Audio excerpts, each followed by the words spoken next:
Colombia ha sido manejada como una finca de Estados Unidos gracias a presidentes como César Gaviria, que han seguido las instrucciones de Washington al pie de la letra.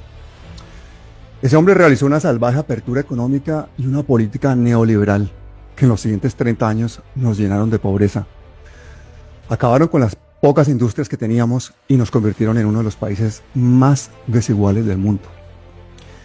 El jarabe gringo que nos hicieron tomar nuestros gobernantes corruptos fue demoledor.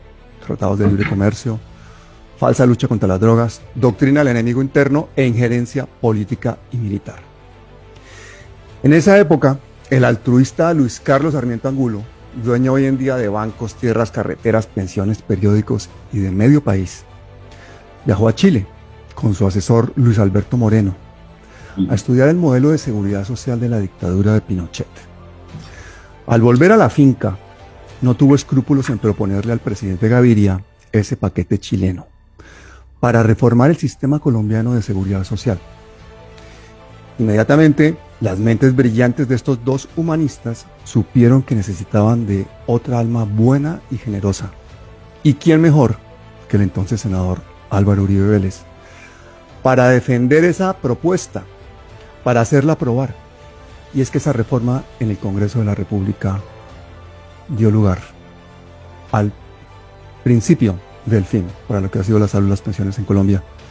Se trata de la nefasta Ley 100, causante hasta el día de hoy, según algunos estudios, de algo así como 1 millón de muertes evitables. El compañero de viaje de Sarmiento, Luis Alberto Moreno, fue nombrado presidente del Instituto de Fomento Industrial y posteriormente ministro de Desarrollo.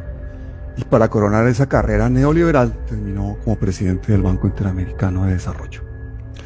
Pero bueno, aquí viene lo más gordo, lo que nos ocupa hoy. Al día siguiente de aprobarse la Ley 100, Sarmiento Angulo fundó el Fondo de Pensiones Porvenir, que junto con el Fondo de Protección del GEA, es el duopolio colombiano de pensiones, pues es lo más perverso del mundo, porque ese porvenir es la clave para el autofinanciamiento de los proyectos de las empresas del Grupo Aval de Sarmiento Angulo.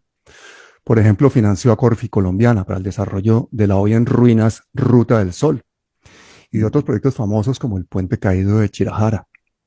Un negocio redondo.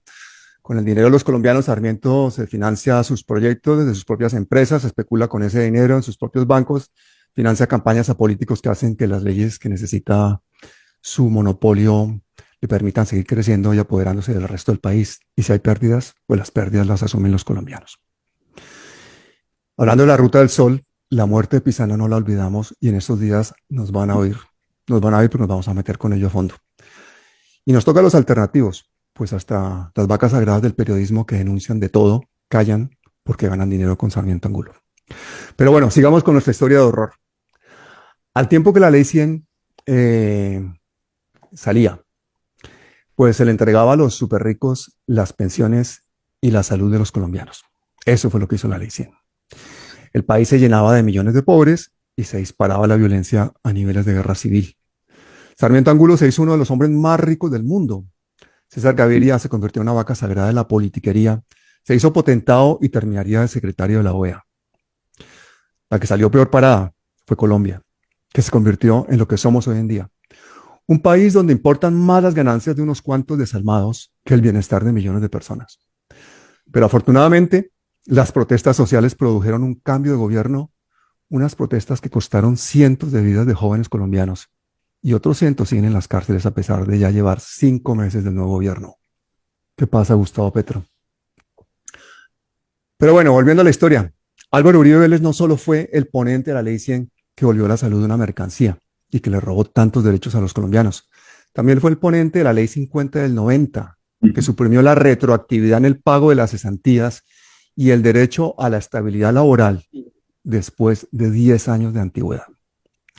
El mismo Álvaro Uribe, ya presidente de la finca, liquidó o reestructuró más de 400 entidades del Estado, entre esas empresas públicas tan importantes como Ecopetrol y Telecom.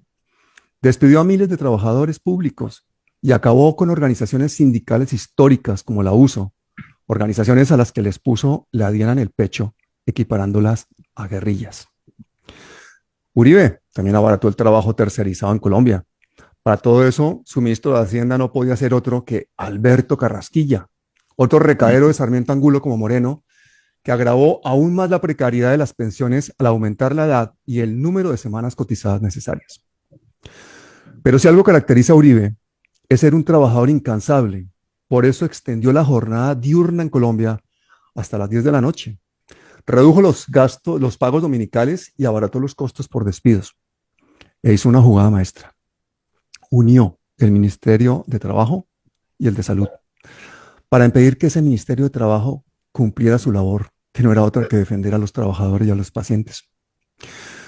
Uribe llegó incluso a promover la prohibición de que las organizaciones sindicales negociaran normas pensionales.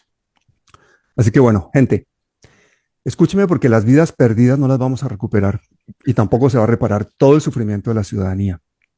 Pero las reformas laboral, a la salud y a las pensiones que propone el pacto histórico en el Congreso en este año son claves para recuperar lo perdido en los últimos 30 años.